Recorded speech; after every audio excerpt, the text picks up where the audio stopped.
Hello students, इस video में हम लोग सीखने वाले हैं how to find out the rate of reaction.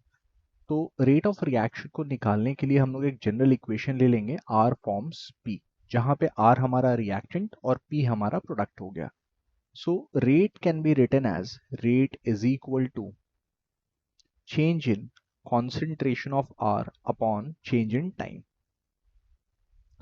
लेकिन प्रॉब्लम यहाँ पे ये है कि रिएक्टेंट का अमाउंट जो है वो टाइम के साथ डिक्रीज होता जाता है और प्रोडक्ट का अमाउंट जो होगा वो टाइम के साथ साथ इंक्रीज होता जाएगा। अगर इसको हम लोग एक ग्राफ के हेल्प से समझें, वाई एक्सिस पे अगर हम लोगों ने कॉन्सेंट्रेशन को रखा और एक्स एक्सिस पे हम लोगों ने रख लिया टाइम को, so with this you will get to know कि प्रोडक्ट का जो ग्राफ है वो कुछ ऐसा जाएगा और रिएक्टेंट का ग्राफ कुछ ऐसा जाएगा।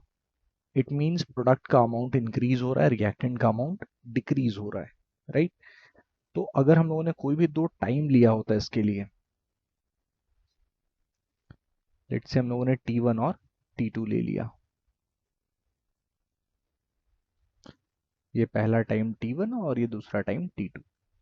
तो T1 और T2 पे क्या हो रहा है कि रिएक्टेंट और प्रोडक्ट की जो वैल्यूज हैं, अगर हम लोग चेक करें तो प्रोडक्ट का कॉन्सेंट्रेशन विथ टाइम इंक्रीज हो रहा है और रिएक्टेंट का कॉन्सेंट्रेशन विथ टाइम डिक्रीज हो रहा है। It means R2 is smaller than R1 and P2 is greater than P1।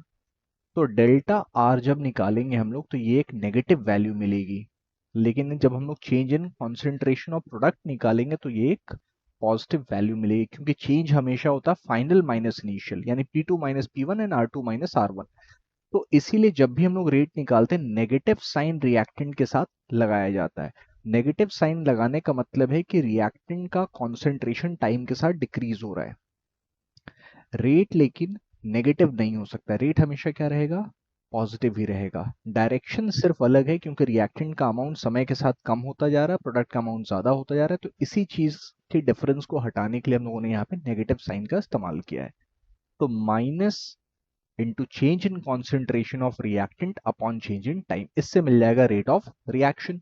या फिर हम लोग लिख सकते हैं change in concentration of product upon change in time, इससे भी हमारा रेट ऑफ रिएक्शन मिल जाएगा।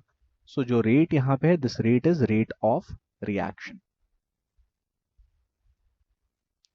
ऑलराइट, अब इसको थोड़ा और फर्दर हम लोग लेके चलते हैं, एक जनरल इक्वेशन लेते हैं जिसमें कोफिशिएंट्स भी अगर आ गए, then how you can write the rate of reaction expression. For a general equation,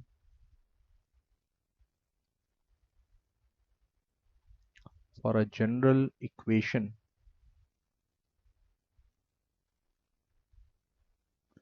A into A plus B into B forms C into C plus D into D, जहां पे capital A, B, C and D reactant और product को specify कर रहे हैं और वहीं small a, small b, small c and small d जो है वो उनके कोफिशिएंट हो गए।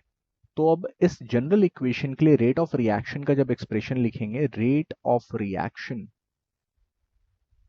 Is equal to minus 1/a change in concentration of A upon change in time, यानी कि कोफिशिएंट जो होगा वो डिवाइड हो जाएगा। रिएक्टेंट के साथ नेगेटिव साइन रहेगा क्योंकि रिएक्टेंट का अमाउंट टाइम के साथ डिक्रीज हो रहा है।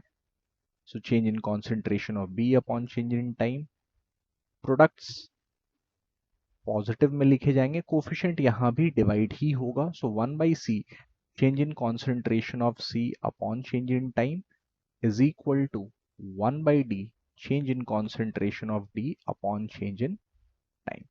तो ये पूरा रेट ऑफ रिएक्शन का एक्सप्रेशन हो गया। इन चारों में से कोई भी वैल्यू हम लोग यूज कर सकते हैं। अब बहुत बार ऐसा भी आता है कि रेट ऑफ फॉर्मेशन या रेट ऑफ कंजम्पशन बताओ, तो negative del A upon del T, अगर सिर्फ ये हम लोग देखें इज इक्वल टू, तो कोफिशिएंट का डायरेक्शन चेंज हो जाएगा, वो राइट साइड में चला गया, A into rate of reaction. तो A मल्टीप्लाई हो गया रेट ऑफ रिएक्शन के साथ, तो ये हमें वैल्यू दे रहा है negative delta A upon delta T के बारे में। तो ये negative A upon delta T, ये वैल्यू क्या है, इसे हम लोग बोलते हैं rate of consumption of A rate of consumption of A और rate of disappearance of A, disappearance of ए।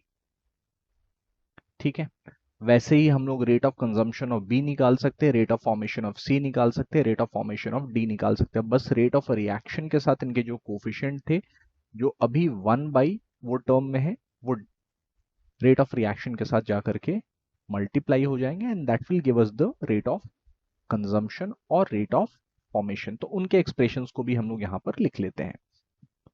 जैसे rate of consumption of B, rate of consumption of B is equal to B times rate of reaction.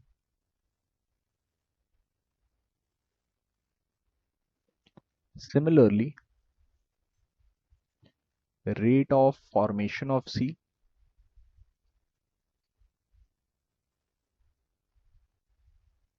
is equal to C times rate of reaction.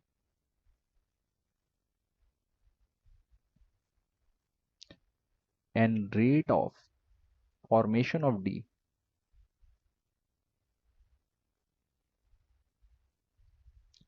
is equal to D times rate of reaction. Okay, तो अगर ये हमें समझ में आ गया तो इसी को लेकर के एक प्रॉब्लम हम लोग ट्राई करते हैं और सॉल्व करते हैं उसे।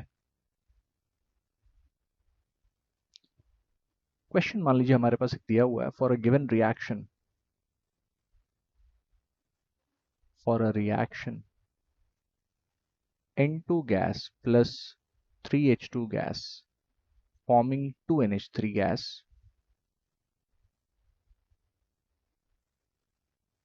if concentration of H2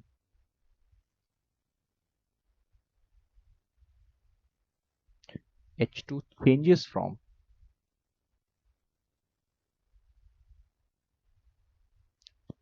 0.2 molar to 0.01 molar in 10 minutes, then find out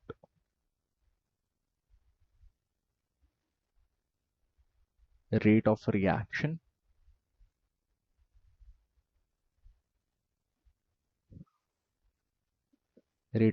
निकालेंगे हम लोग, rate of consumption of N2,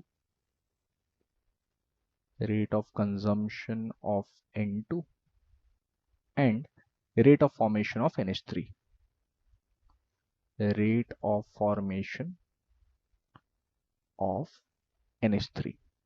ठीक है, तो ये क्वेश्चन हम लोग ट्राई करते हैं। सबसे पहले रिएक्शन जो दिया हुआ है N2 plus 3H2 forms 2NH3, इसको लेकर के रेट ऑफ रिएक्शन का एक्सप्रेशन लिख लेंगे। So rate of reaction is equal to minus change in concentration of N2 upon change in time is equal to minus 1/3 change in concentration of H2 upon change in time, क्योंकि H2 के पहले 3 लगा हुआ था reaction में, और NH3 के term में जब लिखेंगे तो 1/2 change in concentration of NH3 upon change in time। तो हमारे पास जो वैल्यू दी हुई है वो H2 की वैल्यू दी हुई है, और H2 की वैल्यू चेंज कहाँ से हुई, 0.2 से लेकर के 0.01 पे चेंज हुई। तो सबसे पहले रेट ऑफ रिएक्शन निकालते हैं। Rate of reaction is equal to -1/3, H2 की कॉन्सेंट्रेशन फाइनल जो है वो 0.01 है, इनिशियल जो थी वो 0.2 थी, divided by change in time. Time कितना लगा है, 10 मिनट्स लगे हैं। तो इसको हम लोग कैलकुलेट कर लेंगे। 0.0, अब यहाँ पे अगर हम लोग ठीक से देखें तो एक चीज तो क्लियर हो जा रही है कि 0.01 जो है वो स्मॉलर वैल्यू है एज कंपेयर टू 0.2। तो इसको डिवाइड कर देना है 10 से और फिर 3 से, तो ये वैल्यू हमें मिल जाएगी 0.006 पॉजिटिव में, क्योंकि अंदर जो 0.01 माइनस 0.2 था नेगेटिव वैल्यू है, नेगेटिव ऑलरेडी इक्वेशन में प्रेजेंट था, तो ओवरऑल हमारा वैल्यू जो है वो पॉजिटिव हो जाएगा। यूनिट इसका हो जाएगा मोलर पर सेकेंड, यानी मोल पर लीटर पर सेकेंड। ये मिल गया रेट ऑफ रिएक्शन। एक बार रेट ऑफ रिएक्शन मिल गया तो इसके हेल्प से फिर रेट ऑफ कंजम्पशन और रेट ऑफ फॉर्मेशन दोनों ऑब्टेन किए जा सकते हैं। So D N two upon D T, अगर इक्वेशन को देखते तो ये equals to rate of reaction था। So this will be equal to 0.006 molar per second. लेकिन NH3 के टर्म में 1/2 D of NH3 is equal to rate of reaction। लेकिन रेट ऑफ फॉर्मेशन सिर्फ DNH3 अपॉन dt है, 1/2 उसके साथ नहीं होना चाहिए। 1/2 रहा तो रेट ऑफ रिएक्शन मिलेगा। तो rate of formation of NH3 जो होगा DNH3 upon dt, it should be equal to 2 times rate of reaction, 2 times rate of reaction, that is 2 multiplied with 0.006, तो ये हो गया 0.012 मोलर पर सेकेंड। तो ये मिल गया हमें rate of formation of NH3। This is rate of formation of NH3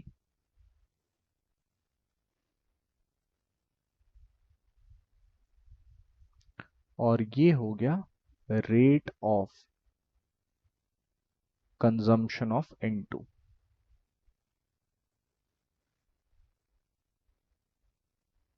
alright, तो इसके साथ आप लोग कुछ प्रॉब्लम अपने एंड पे भी ट्राई कर सकते हैं which will help you out.